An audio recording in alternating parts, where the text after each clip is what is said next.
그래서 부부가 된다는 것은 이처럼 언약을 통해서 그 관계가 형성이 되는 것이기 때문에 그렇습니다. 남자와 여자가 오랫동안 지내도 가까이 지내도 언약을 맺기 전까지는 사실 남남이라는 것입니다. 서로에 대한 책임이 없습니다. 근데 결혼이라고 하는 언약을 통해 약속을 통해 하나님 앞에 섰을 때 이제는 서로를 향해서 져야 할 책임이 있고 함께 살아가는 관계가 되는 것입니다. 그래서 일단 결혼하고 나면은 우리가 살면서 어렵고 힘든 일들이 있을 것입니다. 부딪히는 것입니다. 다투는 일도 있을 것입니다. 마음에 안 든다고 해서 우리가 이것을 깨트려버리고 서로 갈라서는 안 된다는 것이죠. 왜 그렇습니까? 언약을 했기 때문에 하나님 앞에 죽을 때까지 함께 하겠다고 약속을 했기 때문에 우리는 그 약속을 지키기 위해서 살아간다는 것입니다. 미국 사람들에게는 이런 말이 있다고 합니다. 결혼할 때 반지가 하나가 아니라 3개를 준비한다고 합니다. 첫 번째 반지는 약혼 반지라고 하죠. 또 두 번째 반지는 우리가 결혼 반지라고 합니다. 세 번째 반지가 있는데 이거는 우리 한국 사람들은 안 하는 것 같아요. 고난의 반지라는 반지가 있습니다. 이 long suffering이라고 하는. 왜? 오랜 시간 동안의 결혼 생활을 통해서 인내하고 오랫동안 서로가 맞춰가면서 한쪽 향해 나갈 수 있도록 약속하는 반지라는 것입니다. 생활이 다르고 생각이 다르고 가치관이 다르고 성격이 다르기 때문에 부딪힘도 많을 것입니다. 그러면 이 모든 것을 그럼에도 불구하고 인내하면서 함께 더불어 살아갈 때 이걸 통해서 하나님 앞에 귀한 영광을 돌리며 축복을 받는다는 것이죠. 와이프가 라면만 끓여주거나 또는 먹기 싫은 곰탕을 한 솥 끓여놔도 아무 소리 않고 감사합니다 하고 먹어야 되는 거. 이게 바로 결혼 생활이 아닌가. 요즘에 와이프한테 이렇게 잔소리가 아니라 맛을 하면 물어볼 때마다 이제 조심스럽게 답하기로 했습니다. 왜? 맛있게 해주는 사람 앞에 뭐라고 평가하겠습니까? 그냥 감사히 먹어야죠. 우리 삶 속에서 생활하는 가운데 관계가 있습니다. 여러 가지 생각 때문에 우리들의 마음 때문에 엮어지는 관계들이 있는데 이 특별히 이 관계가 하나님과의 관계 속에 있을 땐 더욱더 그렇다는 것입니다. 사람이 눈앞에 보이니까 감정도 느껴지고 또 나눌 수 있고 하는데 눈에 보이지 않는 하나님과의 관계 속에서 이 약속을 지킨다는 것이 결코 쉽지는 않다는 것입니다. 그럼에도 불구하고 이 관계가 나의 구원과 연관되어 있고 나의 삶 속에 하나님 앞에 바로 살아갈 수 있도록 이끌어주는 힘이기 때문에 매우 중요합니다. 하나님은 이와 같은 약속을 끊임없이 처음서부터 하셨습니다. 창세기 오늘 태초에 창조하면서부터 이 약속을 통해서 우리 사람들로 하여금 하나님을 믿고 하나님을 따르고 또 하나님과 함께 인생을 살아갈 수 있도록 계획해 놓았다는 것이죠. 아브라함의 삶을 통해서 또 그들의 후손들을 통해서 수많은 약속들을 하나님께서 해주셨다는 것입니다. 그런데 이와 같은 약속들을 해준 이유가 있습니다. 그것은 바로 하나님께서 얼마나 우리를 사랑하시는가를 보여주기 때문에 그렇습니다. 이사야 선지자는 43장에 이와 같은 표현을 합니다. 내가 너를 지명하여 불렀나니 너는 내 것이라. 강을 건널 때 물이 너를 침몰치 못할 것이요 불 가운데 행할 때에 타지도 아니하고 불꽃이 너를 사르지도 못하리라. 내가 너를 보배롭고 존귀하게 또 여기고 사랑했다라고 하였습니다. 하나님의 수많은 약속을 자꾸 기억나게 하시고 우리를 향해서 그 약속을 말씀하신 것은 한마디로 너는 내 거다라는 것입니다. 너는 내 것이기 때문에 어떤 어려움이 와도 불꽃이 있더라도 환란이 있더라도 물이 덮지 못하며 내가 너를 지킬 것이라는 것이죠. 왜 그렇습니까? 하나님 앞에 보배롭고 하나님 앞에 존귀하게 여기고 하나님 우리를 사랑하신다라고 말씀하셨기 때문에 그렇습니다. 이스라엘 백성들을 향해서 이와 같이 끊임없는 하나님의 사랑의 고백이 있었고 축복이 있었음에도 불구하고 오늘 말씀을 통해서 우리가 알 수 있는 것은 이 축복과 이 관계를 깨트려버렸다는 것입니다. 이스라엘 백성들이 하나님 앞에 이 귀한 은혜를 축복을 놔버렸다는 것입니다. 이 끈을 놓자 보니까 그들은 어떻게 변했냐면 오늘 3절 말씀 보니까 그들이 선을 싫어하게 되었다라는 것입니다. 선이라고 하는 것은 하나님을 대표하는 속성입니다. 우리 하나님은 선하신 분입니다. 다른 말로 하면 하나님에 관한 모든 것을 싫어했다라는 것입니다. 4절 말씀 보면은 자기 마음대로 왕을 세우고 또 방백들을 세웠습니다. 하나님 없는 인생이 그들로서 살아가는 모습을 잘 보여주고 있습니다. 여기다가 한 걸음 더 나가서 그들의 마음대로 우상을 만들고 하나님 대신 우상을 섬기는 그런 민족이 된 것이라는 사실입니다. 하나님과의 귀한 관계를 깨트려버리고 나오고 나니까 자기 마음대로 살아가는 이들을 향해서 하나님은 7절과 8절 말씀에 어떠한 이들이 일어날 것인지에서 경고해 주십니다. 그들이 바람을 심고 광풍을 거둘 것이라. 심은 것이 줄기가 없으며 이삭은 열매를 맺지 못할 것이요 혹시 맺힐지라도 이방 사람이 삼킨다는 것입니다. 하나님은 떠난 그 이스라엘 백성들에게 있어서 하는 모든 것에 헛됨을 이야기하고 있습니다. 뭔가 열심히 심기는 심었습니다. 근데 그 심어서 열심히 했는데 그들은 보니까 광풍을 걷는다라는 것입니다. 열심히 일했는데 인생이 회오리 바람같이 모든 것이 어려워진다는 것을 말씀하고 있습니다. 열심히 한 것 같이 많이 모은 것 같은데 돌아보니까 마이너스 인생이 됐다는 것이죠. 그들의 손이 비어있습니다. 거둘 열매가 없습니다. 왜 그렇습니까? 하나님과의 관계를 깨트리고 하나님을 떠나버린 사람이 현주소라는 것입니다. 뿐만 아니라 8절 말씀을 보니까 이렇게 말씀하고 있습니다. 이스라엘은 이미 삼켜졌은즉 이제 여러 나라 가운데 있는 것들이 즐겨 쓰지 아니하는 그릇 같다라는 것이죠. 사용되지 않는 그릇, 유용하지 않는 그릇, 기뻐하지 않는 그릇, 다른 말로 하면은 쓸모없는 그릇이고 깨어진 그릇이라는 것입니다. 한때는 하나님을 대표하는 선민이었고 또 하나님 앞에 받은 그 복을 다른 민족들이 나눠줄 수 있는 책임이 있는 그런 제사장의 직분이었던 이 백성들이었는데 하나님의 것을 좋게 다른 사람에게 보여주면서 선한 영향을 끼쳤던 그릇인데 이제는 쓸모없다는 것입니다. 깨졌다는 것입니다. 왜 그렇습니까? 하나님과의 언약이 깨어져 버렸기 때문에 그렇습니다.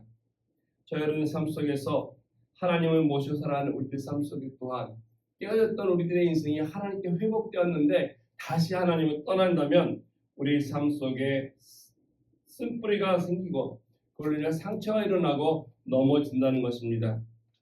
여러 가지로 어려운 가운데 있는 우리들의 삶 속에서 하나님은 우리들을 향해서 붙들어 주시고 또 하나님 앞에 같이 가기를 원하십니다. 우리가 하나님의 말씀 가운데 우리 향해서 주신 그 관계 속에서 우리를 다른 존재로 부르지 아니하시고 자녀로 불러주신다는 것입니다. 요한은 이렇게 고백하고 있지 않습니까? 영접하는 자, 곧 그 이름을 믿는 자들에게는 하나님의 자녀가 되는 권세를 주셨다.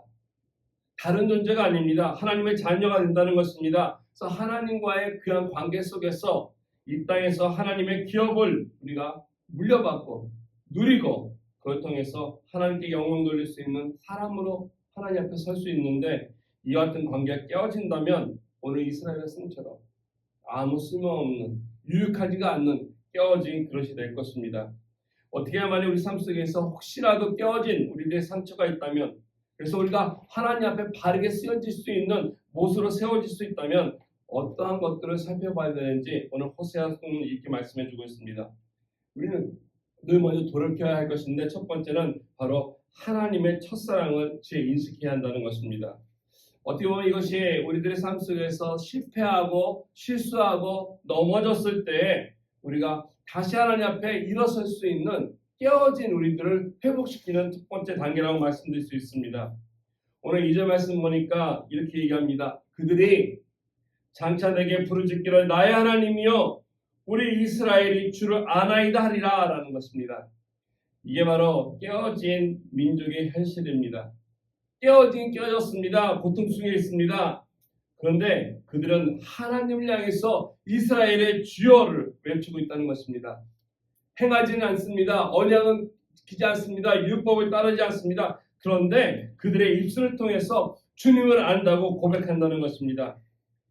적어도 우리가 하나님 앞에 바로 서기 위해서 해야 할 것이 있다는 것은 이처럼 하나님이 나의 하나님이 됨을 나의 주인됨을 인식하고 하나님께 나와야 한다는 것입니다. 그래서 내 삶 속에 이 하나님을 재인식하는 것 너무 소중하다는 것입니다. 내가 지금 바로 믿고 있나? 바로 살아가고 있나? 내 삶을 돌아보니까 별거 다른 거 없는데 나를 돌아봤을 때는 아무것도 없으나 하나님을 다시 한번 인식하는 것 하나님 앞에 소중함을 하나님 얼마나 나의 귀함을 우리가 돌이켜볼 때 우리는 다시 그 있는 자리에서 일어설 수 있다는 것입니다.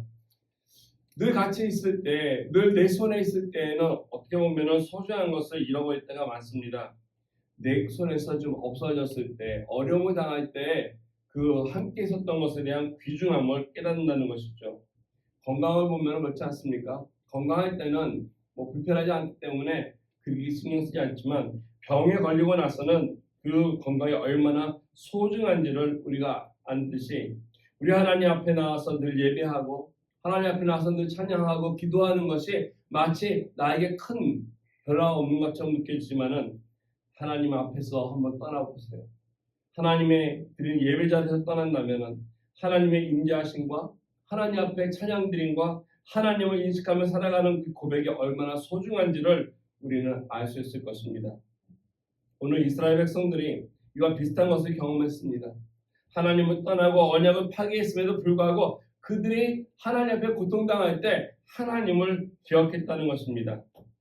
얼마나 하나님 앞에 예배드리며 그 기쁨을 마음속에 간직하고 하나님 앞에 영광 돌릴 수 있음을 그 기회를 놓쳤음을 어떻게 보면 후회하고 있는 그런 시간이 아닌가 생각이 됩니다. 그러다 보니까 이들이 적군들로 인해서 멸망당하고 포로로 끌려갔을 때 더 이상 그들이 하나님 앞에 제사 드리지 못했을 때 말씀을 마음껏 보지 못했을 때 그들은 그곳에서 바벨론 강가에 있는 곳에서 그들은 울었다라고 얘기하고 있습니다. 에스겔서에 보면은 그들이 얼마나 통곡하고 얼마나 한탄했는지를 잘 보여주고 있습니다. 진작에 이처럼 하나님이 함께 하심을 하나님의 임재하심을 하나님의 언약을 내가 좀 더 기억하고 지켰다면은 이처럼 고통당하지 않고 이처럼 이방 땅에 와서 포로로 살아가지 않을 텐데라면서 하나님을 함께 다시 한번 돌이킬 수 있는 그런 시간들을 가졌다는 것입니다. 하나님 앞에 내가 실수하고 넘어졌다 할지라도 혹 내 있는 자리가 좀 힘들다 할지라도 다시 한번 우리가 잊지 않고 돌이켜야 할 것은 하나님에 대한 우리들의 마음이고 눈길일 것입니다. 깨졌을지라도 여전히 나를 사랑하신다고 하는 그 하나님을 믿고 하나님의 보좌 앞에 나갈 때 우리들은 치유받고 회복될 수 있을 것입니다. 두 번째로 우리가 이처럼 내 삶 속에서 자꾸 하나님을 잊어갈 때마다 이것을 기억하고 나갈 때마다 얻는 이것이 두 번째 필요한 것은 뭐냐면 우리들의 영적 취향이 하나님 안에서 바뀐다는 것입니다. 하나님의 임재를 내가 경험하고 사모하고 그 사랑을 인식하는 것 거기서 끝나는 것이 아니라 왜 내가 이런 것을 하고 있는지를 나 스스로 또한 깨달아야 한다는 것입니다. 예수 믿으면 그냥 크리스천만 되는 것이 아니라는 것입니다. 예수 믿으면 교회만 나오는 것이 아니라 성경은 분명히 예수를 통해서 우리들의 신분이 달라진다고 말씀합니다. 사망에서 생명으로 옮겼습니다. 그리고 하나님 앞에 쓰임받을 수 있는 그릇이 된다라고 성경은 우리에게 밝혀주고 있습니다. 내가 누구인지 나만을 바라봤을 때는 아무 의미가 없는 깨지고 상한 그릇일지라도 예수 그리스도 안에서는 우리가 다시 한번 그와 같은 놀라운 은혜를 경험하며 일어설 수 있다는 것입니다.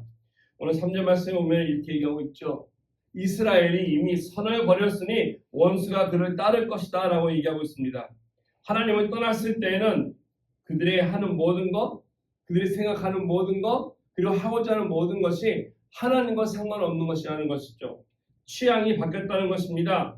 하나님을 싫어했다는 것입니다. 그래서 내 마음대로 내 원하는 대로 했지만은 이 선이라고 하는 것 하나님의 본성이기 때문에 오늘 우리가 하나님을 생각할 때 다시 한번 그 하나님의 임재하심을 내 삶 속에서 경험해 갈 수 있습니다. 우리 하나님은 의로우신 분입니다. 진실하신 분입니다. 거룩하신 분입니다. 우리 하나님은 이처럼 우리들의 삶 속에 그의 속성을 그의 인격을 가지고 찾아온다는 것이죠.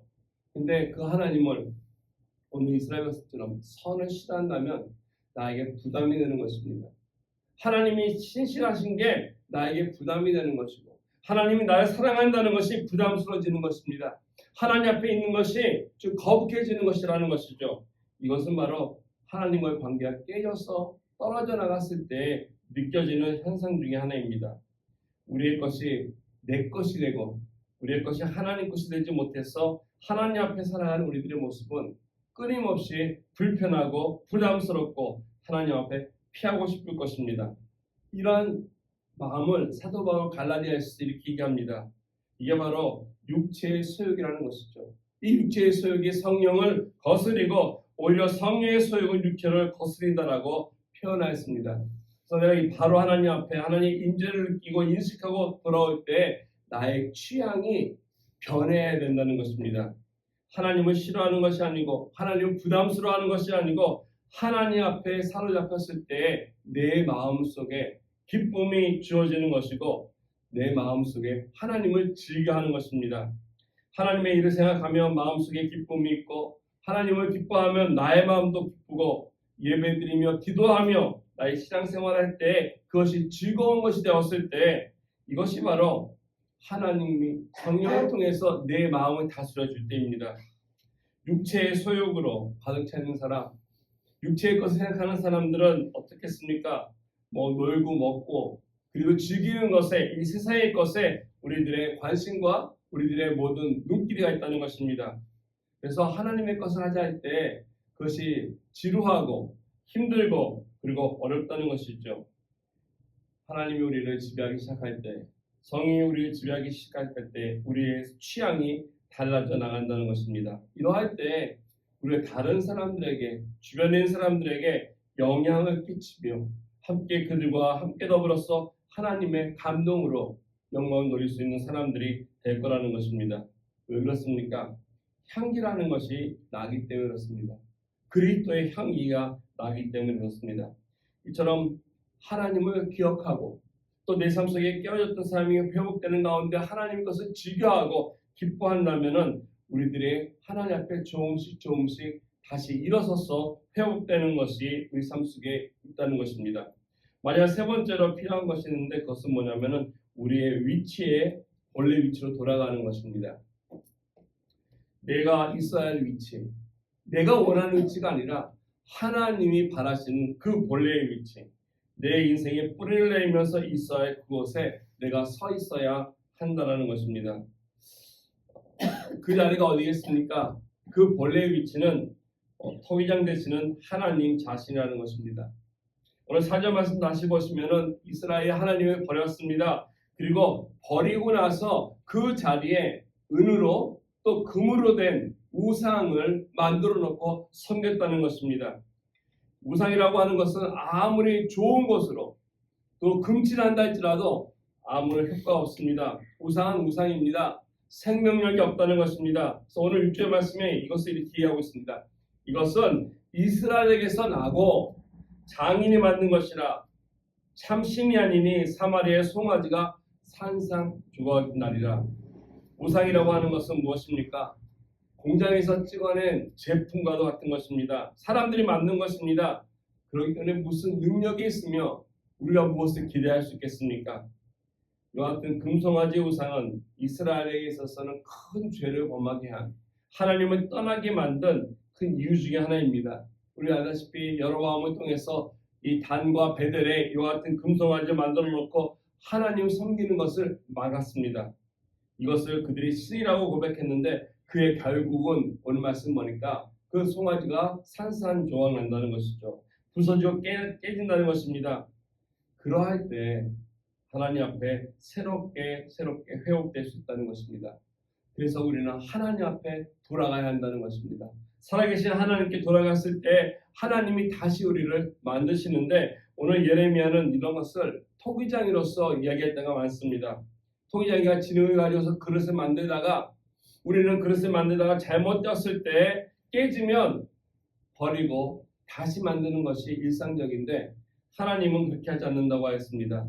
우리 하나님은 예레미야서 18장 6절 말씀에 보니까 여호와의 말씀이다 얘기하시면서 이스라엘 족속아 이 토기장이가 하는 것 같이 내가 능히 너희에게 행하지 못하겠느냐. 이스라엘 족속아 진흙이 토기장의 손에 있음 같이 너희가 내 손에 있다라는 것입니다. 만들다가 망가졌다고 해서 버리는 것이 아니라 하나님 손 안에 있기 때문에 하나님께서 다시 회복시켜 준다는 것이죠. 그러므로 우리가 머물러야 있어야 할 것, 우리가 돌아가야 할 것, 내가 바로 서야 할 것, 그래서 하나님 앞에 나의 신앙을 가지고 살아가야 할 그것이 다른 것이 아니라 하나님 손 안이라는 것입니다. 비록 내가 넘어지고 실수하고 깨어지고 부서져도 다시 나를 빚어서 하나님 앞에 쓸 수 있는 그릇, 유익한 그릇, 그래서 내 인생이 하나님 앞에 아름답게 영광 돌릴 수 있는 그릇이 되기 위해서는 깨진 나의 모습을 하나님 손에 맡게 한다는 것입니다. 이러한 때에 우리들의 삶 속에 하나님 원하시는 그대로 우리들을 회복시켜 나가실 것입니다. 오늘날 세상이 힘들고 살기 어려워지고 여러 가지 모습으로 인해서 즐거움이 없습니까? 우리들의 삶 속에 이와 같은 아프고 답답한 마음, 깨진 현실을 주님 앞에 내놓으시기 바랍니다. 하나님의 손에 맡기시기 바랍니다. 그렇다면 그 하나님께서 상처 있는 우리들의 모습 가운데 그런 마음들과 생각들을 잡아주시면서 우리들이 있는 모습 나온 그대로 하나님을 회복시켜서 나에게 기름 부어주시고 나의 부분들을 꽂혀주시면서 하나님 앞에 유익한 그릇으로 우리를 세워주실 것입니다. 이러한 축복을 누리며 또 축복을 나눌 수 있는 그릇이 될 수 있는 저 여러분 되기를 주님의 이름으로 축원드립니다. 우리 같이 기도하기 원합니다. 하나님, 내가 살아온 삶 속에는 아픔도 있고 어려움도 있었으나 오늘 이 시간 주님의 손에 이제 바로 서기 원합니다. 하나님의 손에 내가 서서 하나님이 원하시는 유익한 그릇 되게 해달라고 이 시간 주님께 기도하며 주님 앞에 나가기 원합니다. 같이 기도드리겠습니다.